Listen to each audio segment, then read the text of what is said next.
cold open. Imagine waking up one morning to discover that the world could end before sunset. Not because of an asteroid, not because of a deadly virus, but because two world superpowers were only one decision away from launching nuclear weapons. In October 1962, the United States and the Soviet Union came closer to nuclear war than at any other moment in history. For 13 terrifying days, millions of people had no idea that humanity's future depended on the choices of just a handful of leaders. This is the true story of 13 days that nearly ended humanity. The beginning. To understand this crisis, we first need to go back to the years after World War II. The United States and the Soviet Union had fought on the same side against Nazi Germany, but once the war ended, they quickly became rivals. Both nations wanted to spread their own political and economic systems across the world. This rivalry became known as the Cold War. Although they never fought each other directly, both countries built enormous nuclear arsenals. Each side believed that having more weapons would stop the other from attacking. By the early 1960s, the world was living under the constant shadow of nuclear war. Why Cuba became the center of the crisis. Everything changed in 1959, when Fidel Castro came to power in Cuba.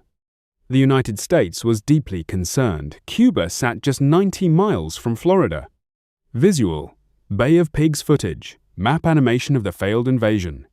After the failed Bay of Pigs invasion in 1961, Cuba no longer trusted the United States. Soviet leader Nikita Khrushchev saw an opportunity. He secretly decided to place nuclear missiles in Cuba, missiles that could reach major American cities in minutes. For the Soviets, it was a way to balance American missiles already stationed near Soviet borders in Europe. For the Americans, it was an unacceptable threat. The discovery. On the 14th of October 1962, an American U-2 spy plane flew over Cuba. The photographs it captured shocked everyone in Washington. Soviet nuclear missile bases under construction. President John F. Kennedy immediately gathered his closest advisors. Now he faced an impossible choice. Should America launch airstrikes? Should it invade Cuba? Or should it try diplomacy? Any military attack could force the Soviet Union to respond, and that response might begin a nuclear war. The 13 days. Instead of attacking, Kennedy announced a naval blockade officially called a quarantine.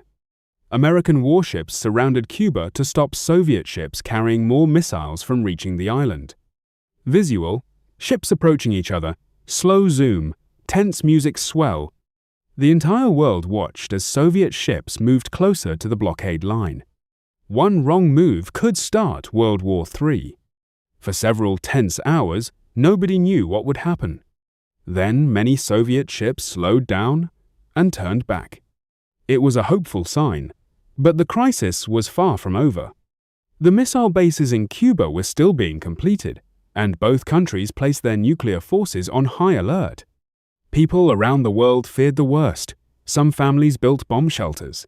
Others stockpiled food and supplies, believing the end of the world might be only days away. The closest moment to disaster. The most dangerous day came on October 27, a day now known as Black Saturday. An American U-2 spy plane was shot down over Cuba, killing its pilot. Many American military leaders wanted immediate retaliation.